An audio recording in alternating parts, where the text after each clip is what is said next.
Je suis Maude et tu écoutes l'épisode 21 du podcast « S'élever en même temps que son enfant ». Dans cet épisode, j'aborde un problème auquel nous faisons souvent face en tant que parents quand notre enfant ne nous écoute pas. Pourquoi devons-nous répéter encore et toujours, et parfois hausser le ton? Comment faire pour sortir de ce cercle vicieux? Salut et bienvenue sur le podcast « S'élever en même temps que son enfant ». Je suis Maude, coach certifiée chez Mercredi, mais surtout maman de 3 enfants. Sur ce podcast, je t'aide à conjuguer la bienveillance avec la réalité de ton quotidien de maman. Utiliser ton choix d'une parentalité bienveillante comme un accélérateur de ton propre développement personnel. T'aider à changer de regard sur les situations que tu vis avec ton enfant pour t'en servir, pour grandir et apprendre sur toi. Et salut, je suis contente de te retrouver aujourd'hui pour ce nouvel épisode. Alors, mon enfant ne m'écoute pas, pourquoi et comment faire? C'est un sujet qui, je pense, t'intéressera parce que nous sommes nombreuses et nombreux à faire face à cette difficulté en tant que parents. Celle où ton enfant ne t'écoute pas, où tu dois répéter 15 fois les choses, parfois même en haussant le ton pour pouvoir avoir un semblant de réaction. Quand ton enfant s'oppose et que tu as le sentiment qu'il n'en fait qu'à sa tête. Ou bien, tu en arrives même à te demander s'il n'a pas des problèmes d'audition ou d'attention. Je le sais, parce que c'est aussi une difficulté que je traverse quand je passe en pilote automatique et que mes vieilles habitudes reviennent au galop. Je m'interroge alors sur ce qui ne va pas pour comprendre. Et à chaque fois, je commets la même erreur. C'est ce que je te partage aujourd'hui pour te permettre cette prise de conscience et peut-être commencer à amorcer un changement dans tes habitudes, dans ta façon d'être avec ton enfant, pour enfin cesser de parler dans le vide et de t'énerver parce qu'il ne t'écoute pas. Quand tu as une demande pour ton enfant, que tu souhaites qu'il fasse une chose en particulier, comme ranger ses jouets, aller s'habiller, venir pour manger, etc., que fais-tu? Je suppose que comme moi, tu commences par l'interpeller en l'appelant par son prénom. Parce que ce que l'on souhaite à ce stade, c'est de capter l'attention de notre enfant pour lui faire part de notre demande, de notre souhait.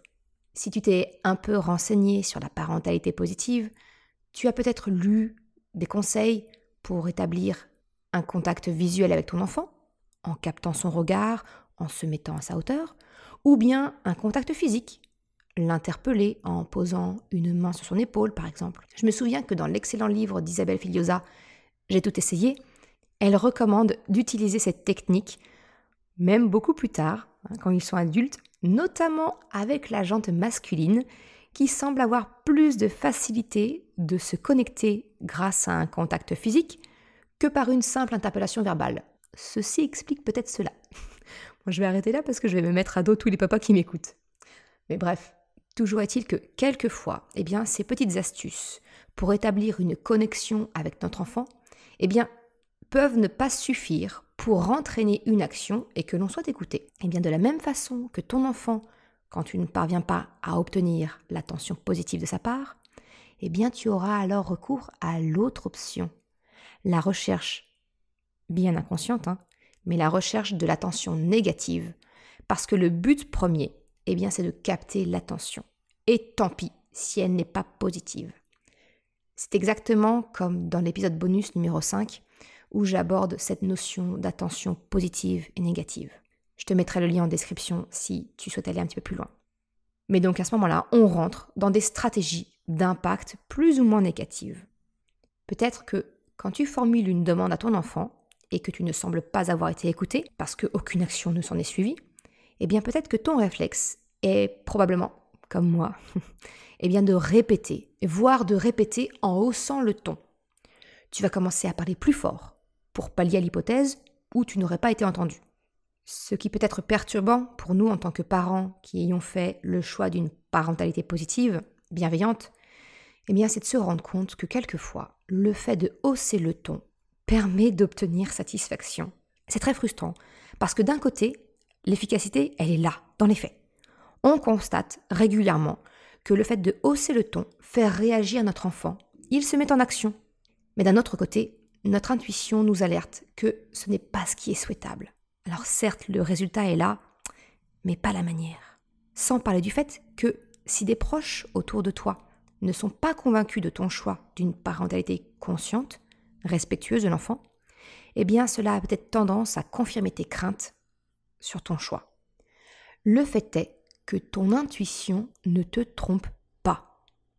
Même si sur le coup, hausser le ton, crier, on est bien d'accord, ça soulage ton émotion de colère, de ne pas être écouté ni entendu. Mais ce n'est effectivement pas bénéfique sur le long terme pour ta relation avec ton enfant. Parce que la raison pour laquelle ton enfant va se mettre en action n'est pas la bonne. Ce n'est pas une réaction de coopération que tu obtiens, mais une réaction de soumission liée à la peur générée chez ton enfant. Ton enfant réagit quand tu hausses le ton, parce qu'il a finalement peur de toi.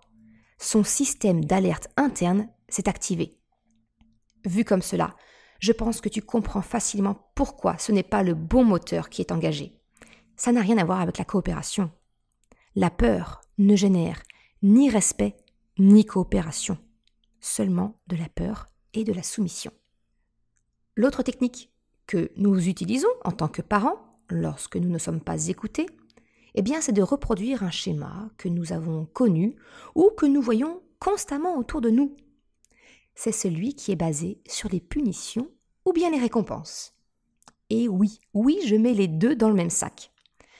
Parce que même si le système des récompenses peut sembler positif de prime abord, eh bien sur le principe du fonctionnement, c'est exactement la même chose que celui basé sur les punitions. C'est une histoire de moteur. Le principe commun aux deux repose sur le fait de faire reposer la motivation sur un moteur externe à l'enfant et non pas interne. Alors, je t'en ai un petit peu parlé de cette notion de moteur de la motivation externe lors de l'épisode 8 concernant les punitions et leurs alternatives dans la parentalité bienveillante. Je te mettrai le lien en description. La motivation interne est celle que nous recherchons à enclencher parce que c'est elle qui permettra de créer une relation de coopération. C'est avec la motivation interne que ton enfant sera moteur, volontaire et qu'il passera à l'action.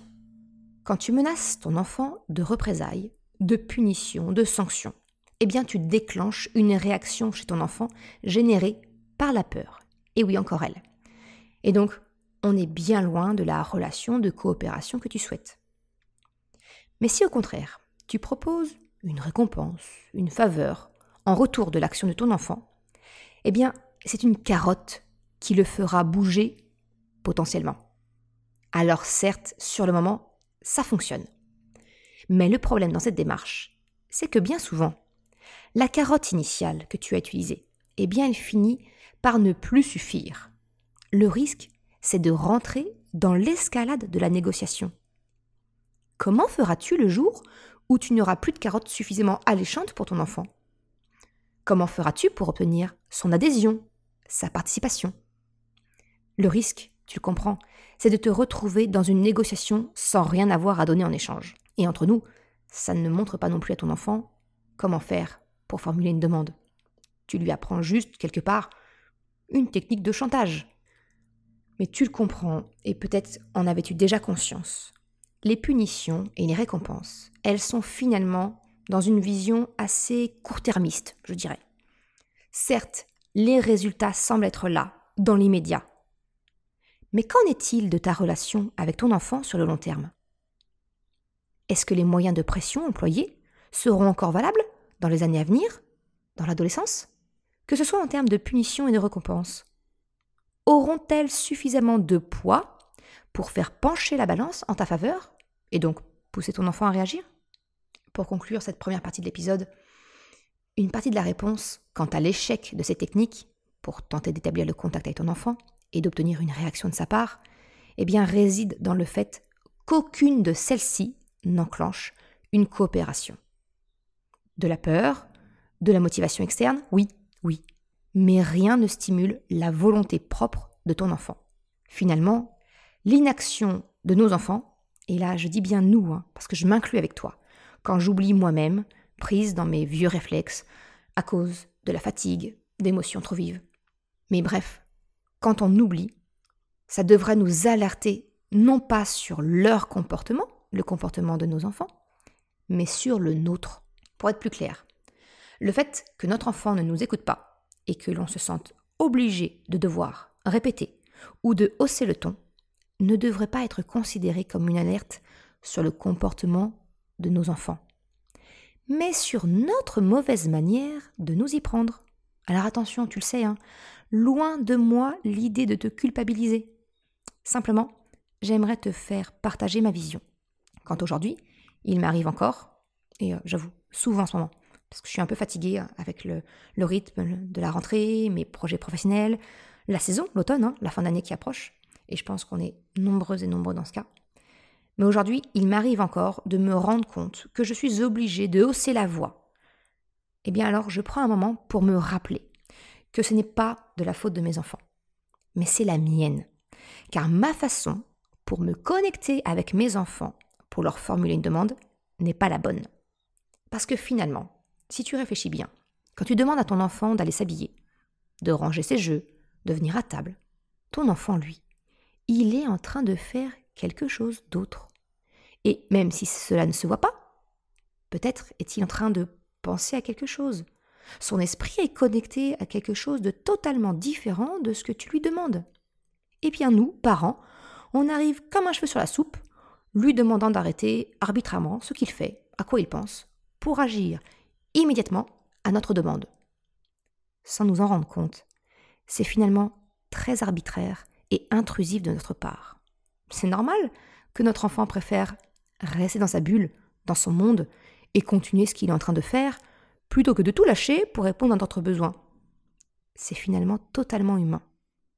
C'est en cela que je souhaite te faire prendre conscience, changer de regard, comme j'aime le dire, que nous nous y prenons mal finalement pour que notre enfant accède à notre demande. Alors, tu penses peut-être que c'est bien en théorie, mais dans la pratique, on fait comment ? Tu ne vas quand même pas devoir lui envoyer un recommandé pour le prévenir que tu comptes lui demander de passer à table dans 5 minutes.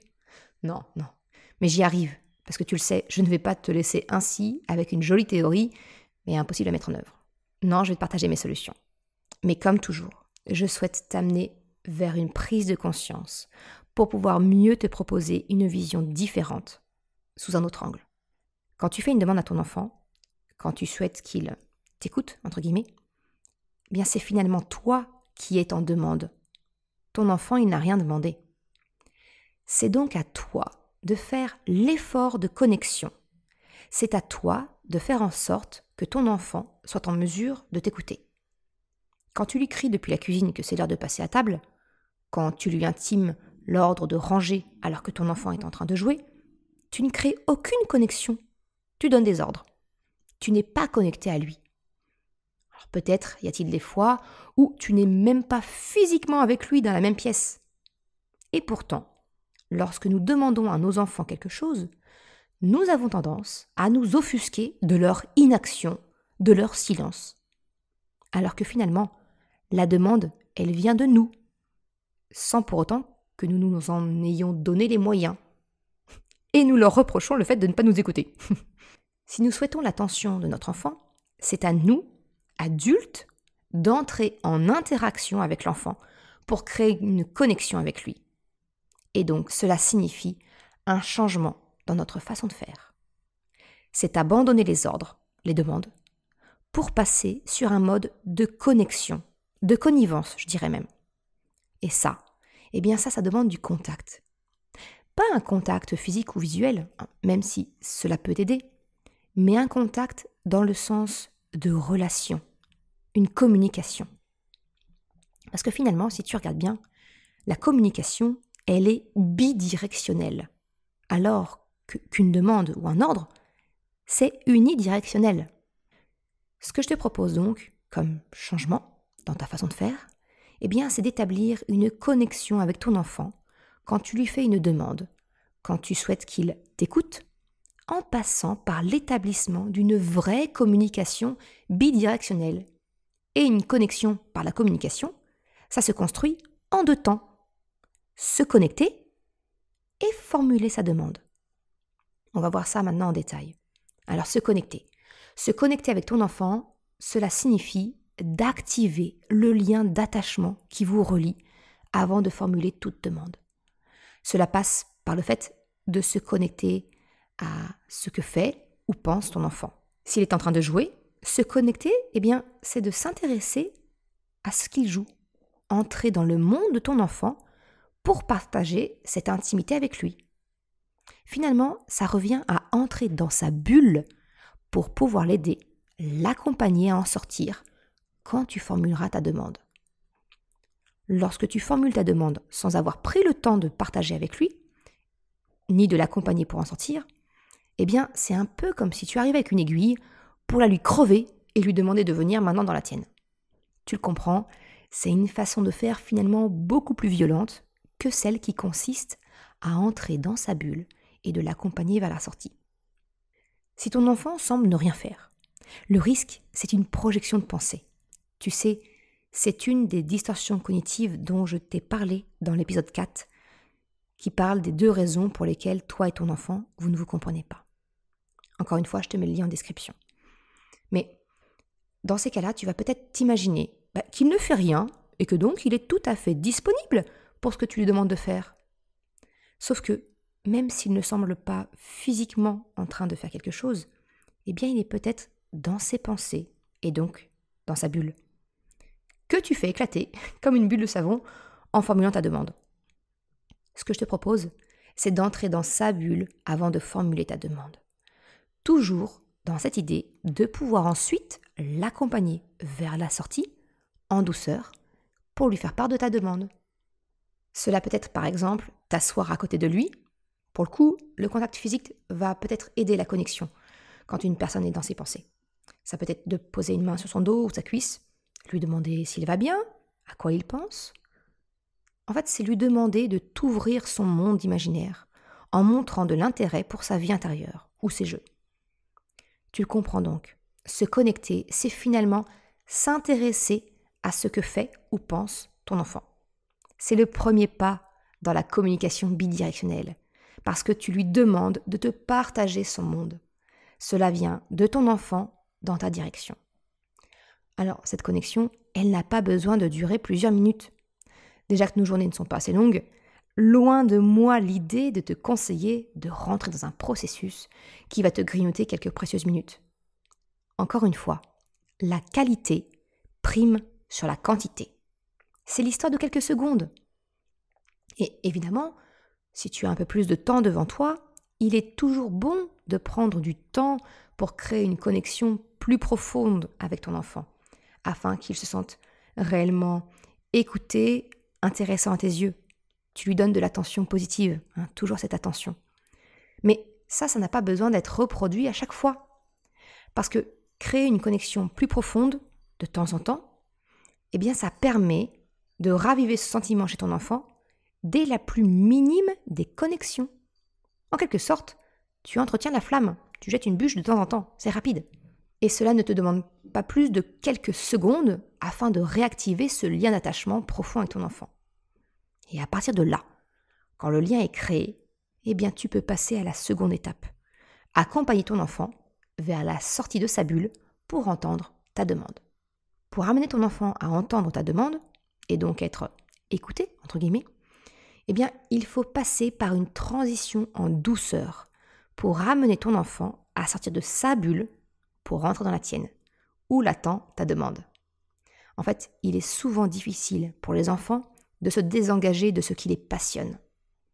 Et sans cette transition, cela pourrait s'apparenter à de la manipulation grossière et finalement pas très éthique, parce que 100% réalisée dans le but d'atteindre ton objectif. Alors, je vais faire une petite aparté sur le mot manipulation. Peut-être que ce mot employé t'a fait tiquer, parce que, en fait, la manipulation, elle n'a pas bonne réputation. Comme l'explique Fabien Licard dans son excellent livre « L'anti-guide de la manipulation », et je te le recommande plus. La manipulation, en soi, elle n'est ni bonne ni mauvaise. C'est ce que l'on en fait qui donne cette couleur, si elle est éthique ou non. Mais finalement, tout est une question de manipulation. La façon de présenter quelque chose, un choix, eh bien c'est forcément lié à ton envie, à tes pensées. Et dès lors, eh bien tu manipules l'autre sans même t'en rendre compte.